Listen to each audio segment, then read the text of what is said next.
Kgothatso, hello. Yeah? Hello, how you doing? Yeah, all good. Thank you. Thank you for joining us today. We are very happy to have you on the show. Yeah, you too? Yeah, very happy to be good, here. Good. Because you are building an extremely interesting project on Bitcoin. We spoke about it several times on different videos, Machankura. So the people watching us know the name, but they might not know all the details. And we will speak about that and today, and you will explain us how it can be, how it might be the missing block of mass adoption in Africa. But before going into the detail, can you just introduce a little bit yourself, who you are and where you are from? Cool. So Kgothatso from Pretoria, South Africa, in a township called Mamelodi. Roughly translates to Mother of Melodies. So music is a very core element of the culture there. I grew up as a rapper. In the local Pretoria hip-hop scene, and a lot of the stuff I learned were from the hip-hop scene.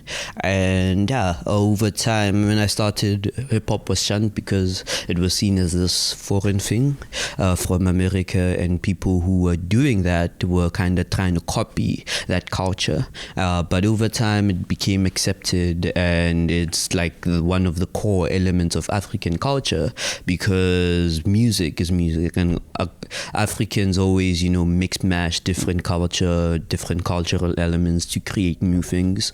And I think that is seen in the many languages spoken in each and every country. You ask how many languages are spoken here, you have a ridiculously high number. So seeing how hip-hop grew in Africa with artists like Burna Boy, Wizkid, Davido, they're making, Afro beats, but if you've known them for very long, they came up with the African hip-hop movement just with their own sound. And I believe that Bitcoin is going to follow a similar trajectory, and even crazier if you then ask hip-hop artists from America, like your DJ Premiers, the guys that were doing it 50 years ago, if they thought hip-hop was going to be as big as it is today, your Jay-Z's even, So basically that the seed is like taking place in Africa, and then it will expand in Western countries, like hip hop. Yeah, like hip hop. Okay, and so Bitcoin for me, I see it in a similar fashion, and even as there's people shunning it across many different African countries, calling it a scam, all these different things. I'm like, I've seen something like this before. And so that's basically how I grew up, and now I'm seeing this, and I'm like, okay, we might be seeing a repeat of another phenomenon. But how did you fall into the rabbit hole? When do you discover Bitcoin? Why you get interested? Explain us a little bit, walk us through the process, because you are developing something pretty technical. The people I talked to in the conference, they said, okay, this guy is a genius. You must interview him. So explain us, because Machankura is not an album, it's not music, it's super technical. So explain us a little bit that. How I see it is, I don't even see it as complex. It's one of those things where you are like, why did no one else do it before, right? But how I fell into the rabbit hole is when I got after high school, I had to make a decision. Do I continue with the hip-hop, or do I do something else? And I decided to do something else, which is go to university and study computer science. Became a software developer. Around 2017, I discovered Bitcoin. Well, 2015, while at school, learned about Bitcoin a bit from one of the lectures, but then really consciously discovered Bitcoin in the 2017 bull market and started shitcoining. And 2018 happened, and I snapped out of that, and I was like, maybe I should read up more on this thing. And there's really quite a lot of literature. So you opened the door thanks or because of the of the price of the bull run, right? We come for the greed, stay for the but that's revenue. interesting. Sometimes some people are saying like in Africa, like they're not really looking at the price. It's like only a matter of usage, like because they have like significant issues, like really doing their daily life, and it's really a tool for them, not necessarily a speculative asset. So in your case, not necessarily. Well, South Africa is different, right? Because we had an exchange since 2013.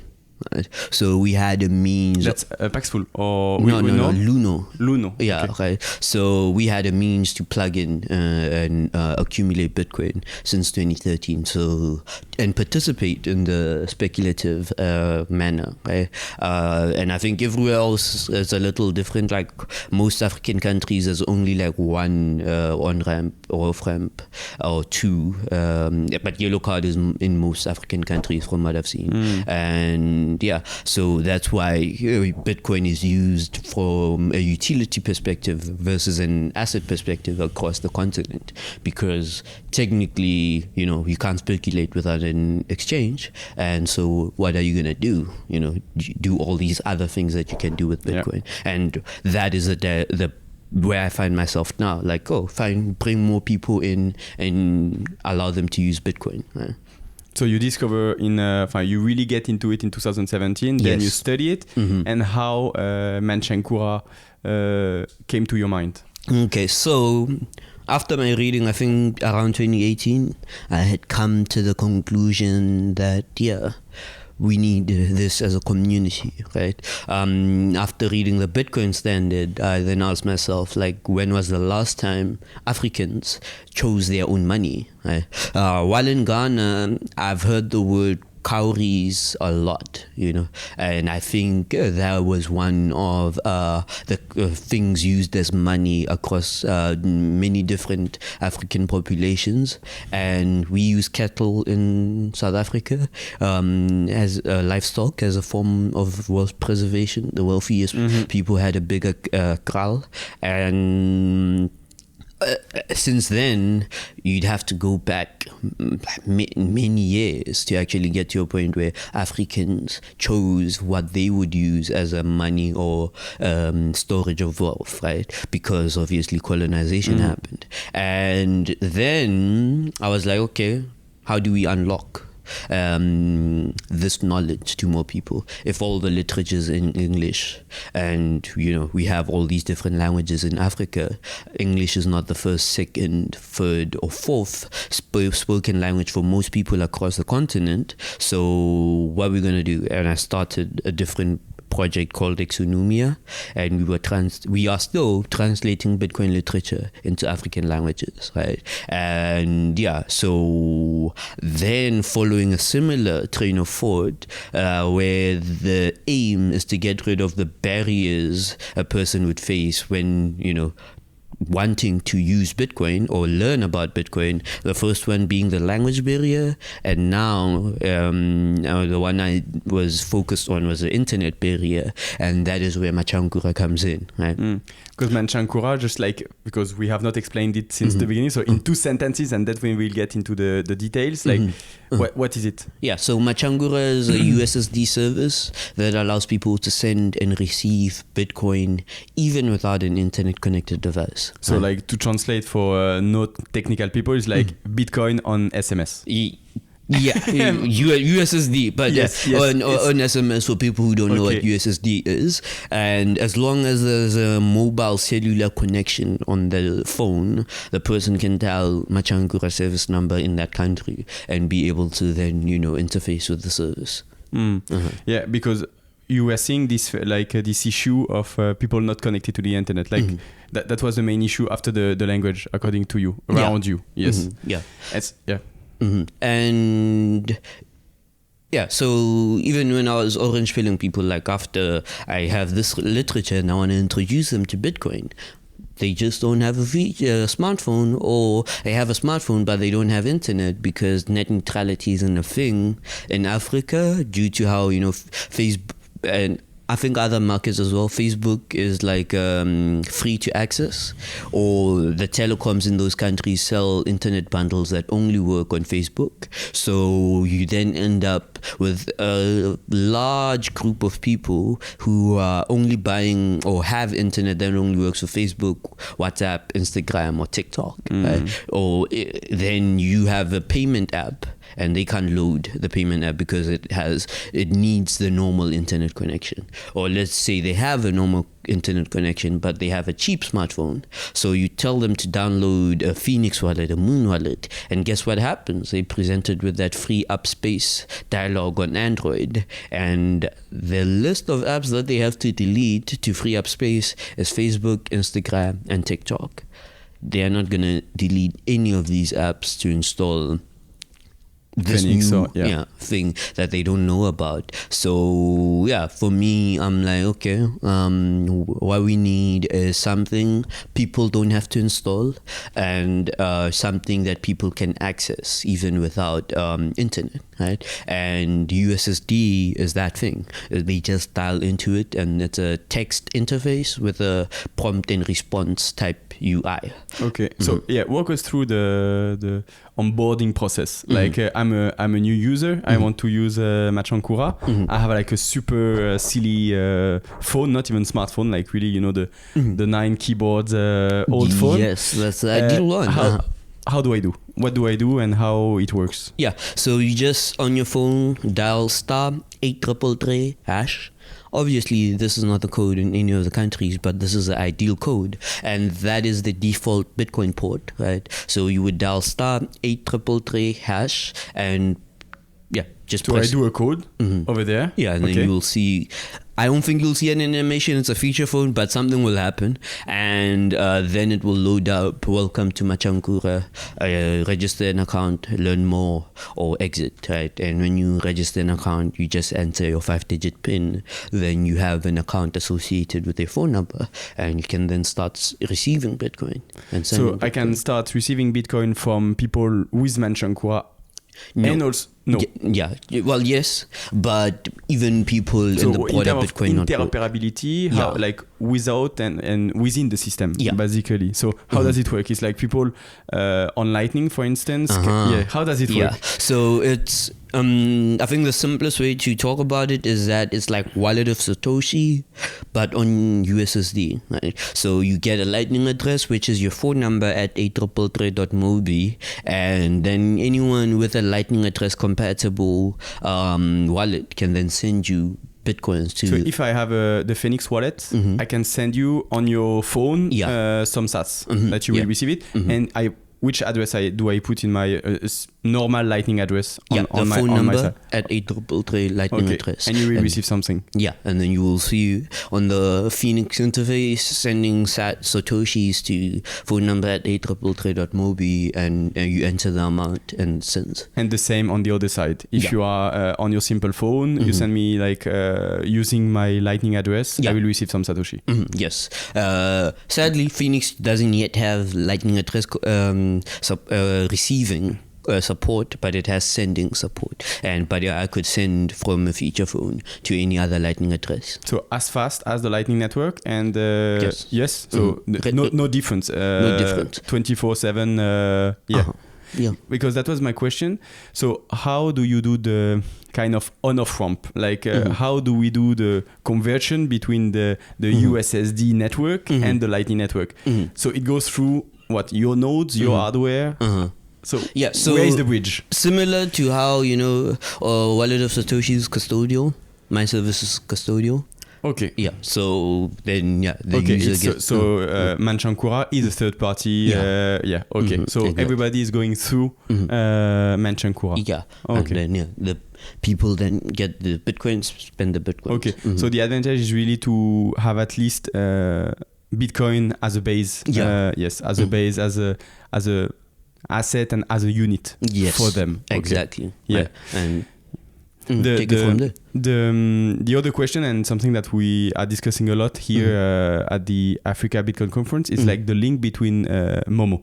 Mobile money. Mobile money. Yeah. Exactly. So how does it work? Did you think about it? What is the interoperability with mobile money? Yeah, well, it's possible. And just maybe explain for the people watching what it is and how important it is on the continent. Yeah, so mobile money is basically the technology that proved that you can have digital payments without with a low internet penetration, right? M-Pesa was the first mobile money implementation. It was in Kenya, and they just blew up like wildfire. They're probably the most important company in Kenya right now, if not the whole of Africa. And yeah, so in most African countries, even if the banking infrastructure is not as big or accommodating as in other nations, they don't need that because everyone can just get a mobile money account and transact with everyone else in the country, right? So then the importance of them is that technically if you in any of these countries, you would need, as a business, you would need to be able to receive payment from all these mobile money services.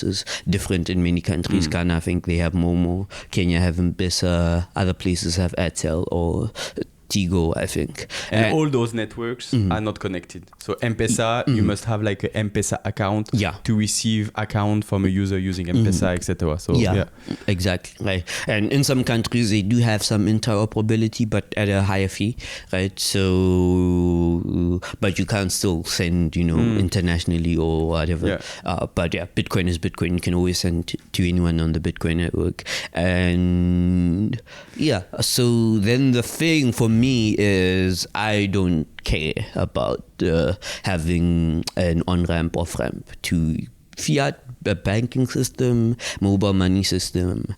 My focus with the project is that a person is able to receive Bitcoin and send Bitcoin. How they acquire that Bitcoin? Well, on the acquiring side, I do have an integration where they can redeem a Bitcoin voucher from a Steco. And on the spending side, I have also an integration with Bitrefill, so they can send sats to Bitrefill by airtime. For the on-off ramp, like in normal currency. Right. Fiat currencies. But I do not have any means of them taking their mobile money balances and converting them directly to Manchankura. That's not in your project plan, basically. So for some countries, maybe. If, of course, but this is the most ideal way for me. If the guys at Momo, at M-Pesa are the ones who initiated, I'd be more than happy. And the reason I don't want to even think about it is because there's been other projects that have done this. I think 2013, there was a project called Capucha that was also a USSD-based Bitcoin wallet, but what happened with them is I think after 3 weeks or 3 months, something like that, they got their fiat on-ramp and off-ramp shut down.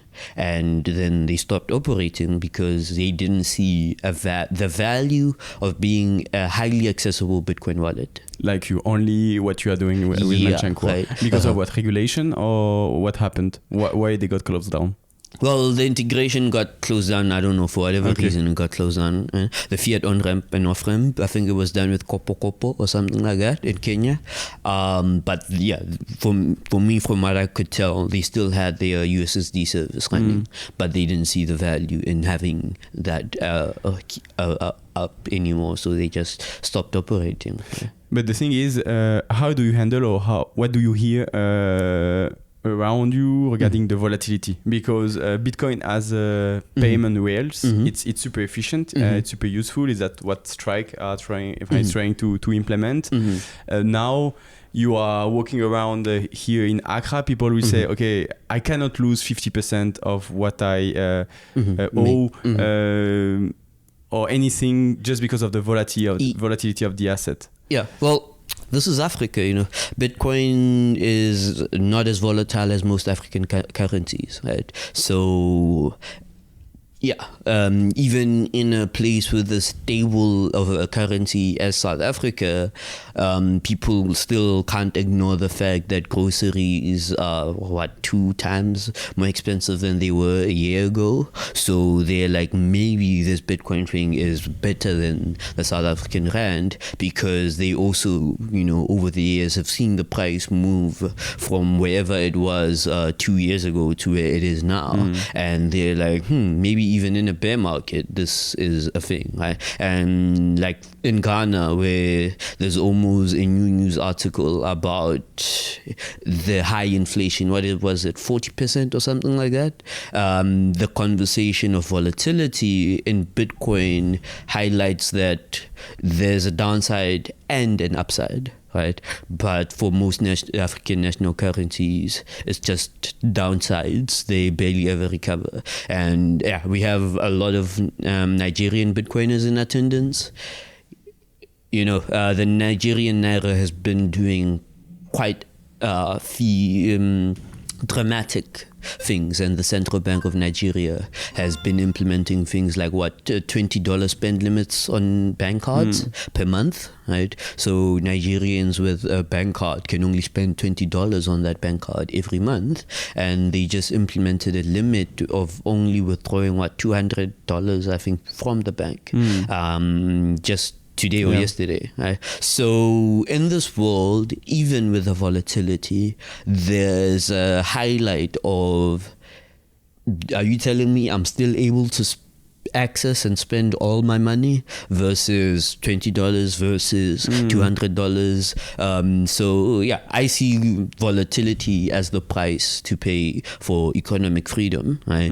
And while also in African currencies, also did like a look at like the CFA, which is Africa's stable coin.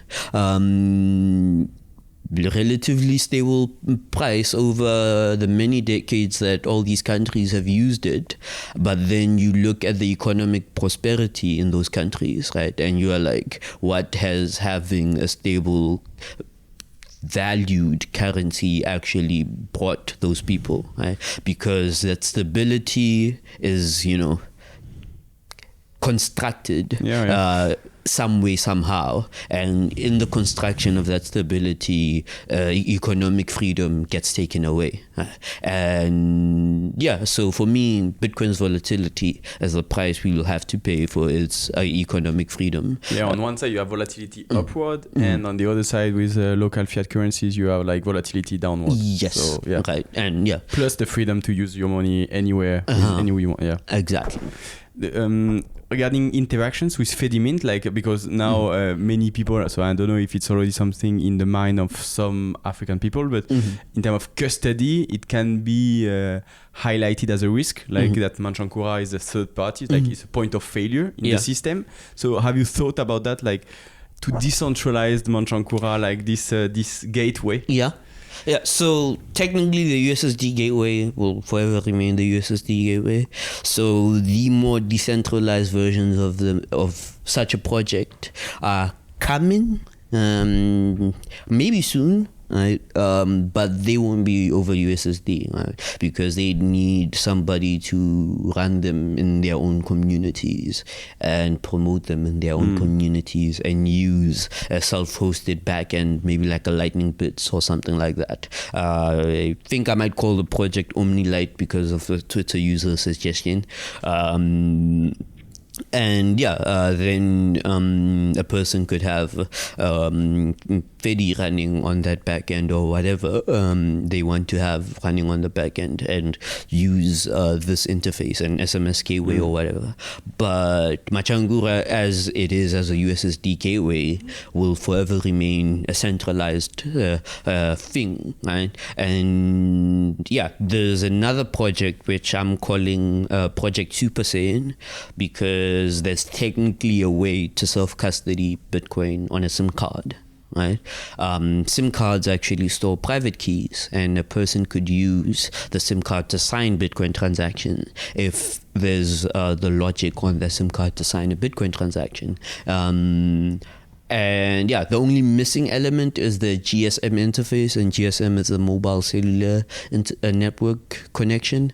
And most Java card, which is the platform that SIM cards are on, have an NFC interface, that whole tap to pay thing, where the private key is stored on the Java card / SIM card chip, and then you tap it and NFC takes over and signs the transaction, and then you paid. And yeah, so I call that Project Super Saiyan, where we could actually add self-custody functionality in a SIM card.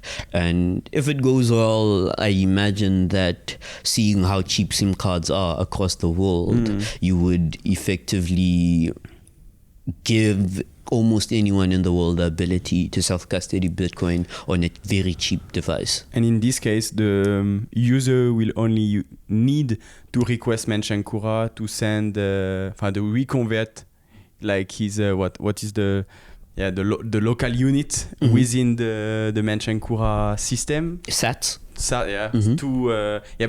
It's sats within the system, right? Yeah. So. To real sats outside the system. Exactly. Yeah, for self-custody. Yeah. And they will be sending to their own thing. What do you think when I say with this system you are banking the unbanked? So basically you are like giving a bank account to African people with just a simple phone. Yeah, most definitely. Well, and I think the other thing is going back to the whole mobile money thing. A lot of Africans are comfortable being unbanked because they've lived in a world where they didn't need banks. Right? They already live in a world where they don't need banks. So yeah, I think we will probably need a new term though for what Bitcoin will enable if we actually use it in all the different ways that it allows us to use it in. It's just a tool. You know? But according to you, what will be, if you had to guess, like I don't know, 5-10 years, what will be the main impact of this kind of tools on the continent in Africa? Yeah, at this conference, a lot of the panels have used the word freedom money. Right. I think 5 years from now, if everyone kind of pitches in, we may understand what that term actually means, right? What freedom money actually means, because even in Africa, all the projections about development always are overestimated. You know, like if there was an estimation of how much internet usage, internet penetration would be in Africa 10 years ago for today, I'm quite sure they would have overestimated the actual numbers, right? And in 5 years, though, if we actually do use Bitcoin, I think that term freedom money would be more appreciated as to what it means. And what do you think about the quote, Africa is the future of Bitcoin and Bitcoin is the future of Africa? Like this relationship between the two. Yeah, so let me say this, and I'm very unpatriotic when I'm saying this, right? Africa's dead, right? There's gonna be a shift, right? And there's nothing for me to be patriotic about with regards to Africa. Right? Because the future is not even in the shape of Africa. Africa is an old concept that we didn't get to define. Right? Africa's borders are written on ground. We didn't get to say, oh, this is where we actually have them. Right? So whatever's coming next, for me, and this is what I like about Bitcoin, is because Africa doesn't have to be that concept. Right? All the Bitcoiners have ties to Africa in some way, shape, or form, and as they say, that part of the reason is their ties and their lineage. But we're gonna be working with everyone across the world, everyone in China, Europe, South America, North America. And when Bitcoiners have a conversation, it's almost like, oh, cool, oh, you're a Bitcoiner. And for me, that is the future. So for me, Bitcoin is the future, full stop. Africa, North America, South America, Europe, China, they are dead. But for you then, it's like this freedom money is the first block of like full freedom. So like domino. Fix the money, fix Africa. Yeah.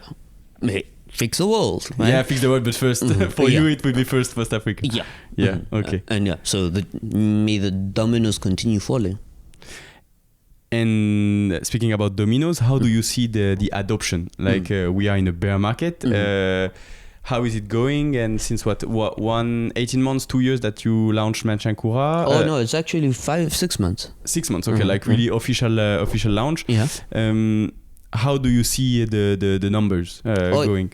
Well, I started Manchankura 6 months ago, right? So Exonumia, that was 2 years ago. Okay. So it's at like over 1,800 users last time I checked, and yeah. So now the focus is just getting it in as many hands as possible, seeing how that would look like 6 months from now. Right? How do you do that? Like, how do you like push? Because like when you are, I don't know, marketing campaign.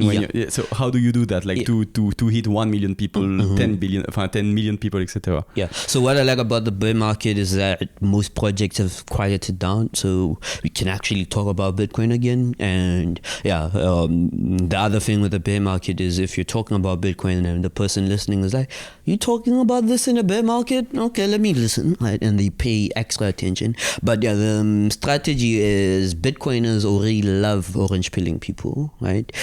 So for us, we have an orange pillar program, and what we're basically doing is giving orange pillars a split of the transaction fee we charge on the service for all the users they drive to the service. And yeah, so it's like Uncle Tim, Uncle John, Uncle whoever who's onboarding everyone onto Bitcoin being part of the team that is incentivized to actually get more and more people. So to rely on network effects, basically. Yes. Yeah. Exactly. Right. Yeah. So yeah. And yeah, I don't live in these communities, so I'm not the best one to introduce them to Bitcoin. So let the people in these communities use the tools to actually, onboard them. What drives you? Like, why you are doing that? Like, what makes you tick? Like spending your time on this mission or this project? Oh yeah, I really don't know, right? But it feels like something I have to do. There's a deeper answer that I won't go into because it's kind of personal. But for now, I'll just say it feels like something I have to do, right? And I want to do it very well. And yeah, once I'm done, I'm done. Any functionalities, any things that you are already thinking about within the Manchankura ecosystem that you are planning to add for the users? Oh yeah, so been working on multilingual support. So for now, the interface is still only in English. So we're going to have multiple languages, all the different languages across Africa. The users are going to be able to pick. And yeah, that for me is a very important feature. And I understand that even across the continent, even in countries with the banking, South Africa is a good example, where if you go to the bank or website, you won't see their material available in a different language outside English, right? And if you look at a savings account, an investment account at the bank, that information is only available in... So it goes back to the first barrier that you were speaking about. Exactly, right? So how do people learn about the financial system, right? Well, I know how people learn about Bitcoin because Bitcoiners write very accessible content explaining Bitcoin, right? The technology or all the things around Bitcoin, all the concepts around Bitcoin. And yeah, so for me, that is one of the other things we will do.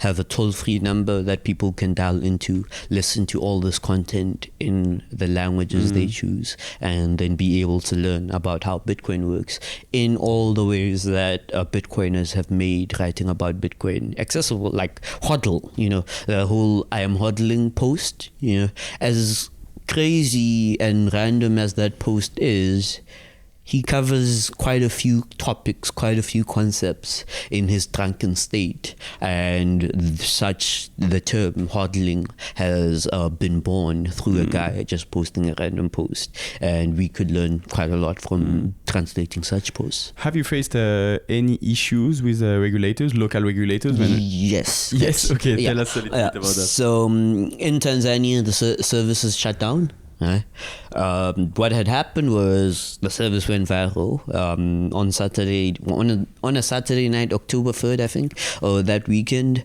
The service had 12 users in Tanzania. Monday morning it had 400, and it was still going viral. Like 6,000 people or 3,000 to 6,000 people, because I technically don't know the actual number, were visiting the USSD code, learning more and all those things, but only 400 created an account.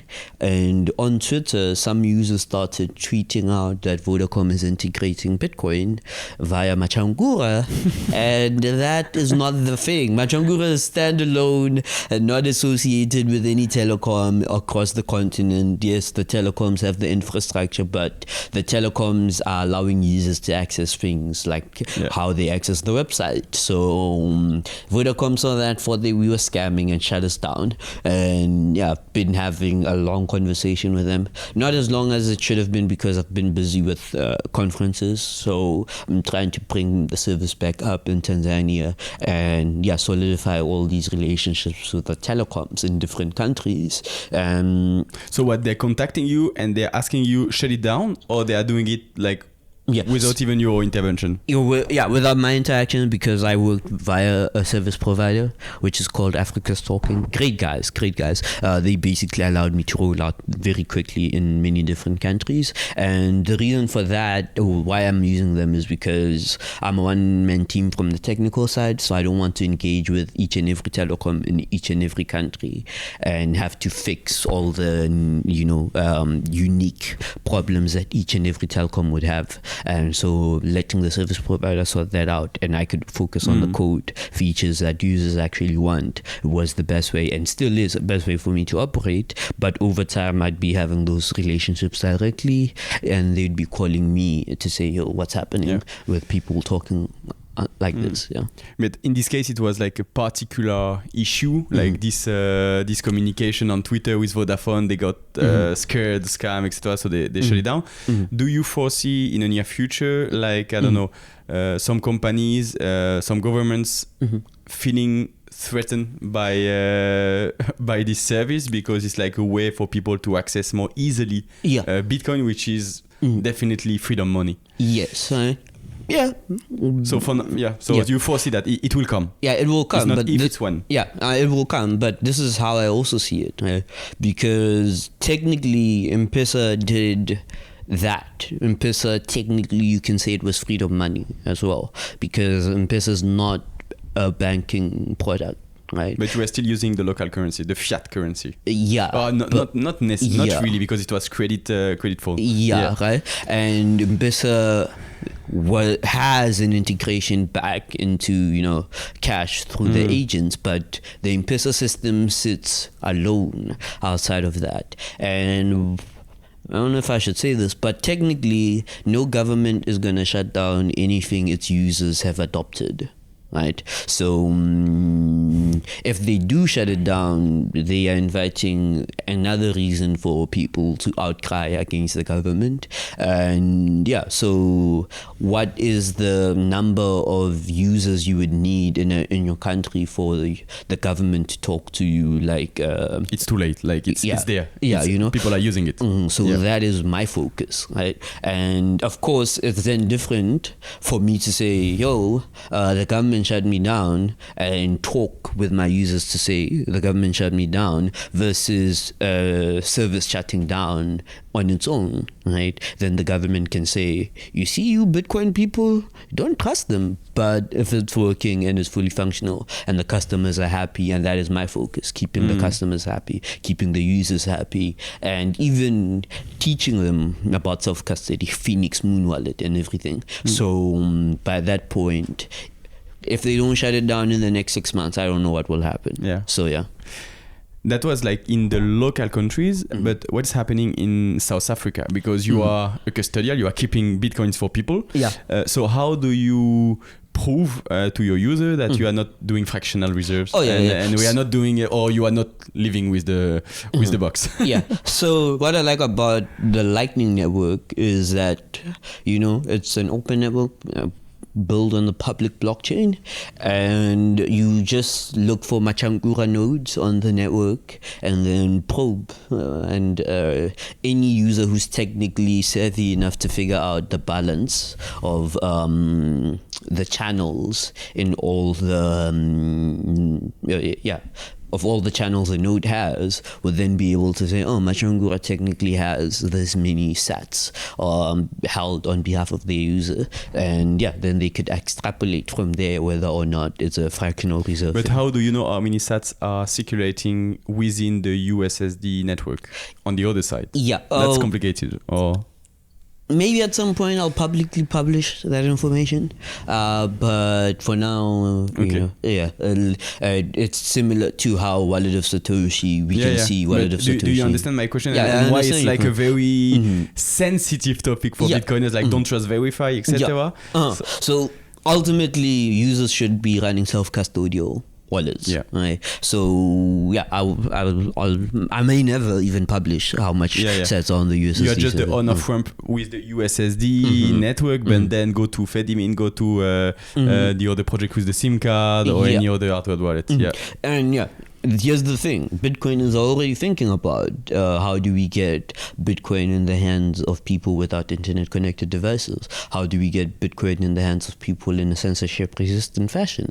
Right. So my thing is, how do we push Bitcoin adoption, accelerate Bitcoin adoption as quickly as possible? Right. And we could set up a mesh network so that you could self-custody on this custom-made device, but how long is that going to take? We've already seen, and here's the thing for me as well, mobile money started around the same time Bitcoin was launched, 2008, 2009, right? Compare the adoption of mobile money to the adoption of Bitcoin, right? For me, that's very sad, right? Even in more developed markets, right? So the focus for me is getting Bitcoin in the hands of people, and let's take it from there. Take away with their own custody solution. We usually end our interviews with a funny question. It's like, what would you say or what would you ask to Satoshi Nakamoto if you were meeting him, her, or them? Oh yeah, I'd ask him what his favorite rap song is. Sorry? What his or hers favorite rap song is. Thank you very much. That's super interesting. Keep going. Thank you for everything you are doing for Bitcoin. No, thank you very much for having me.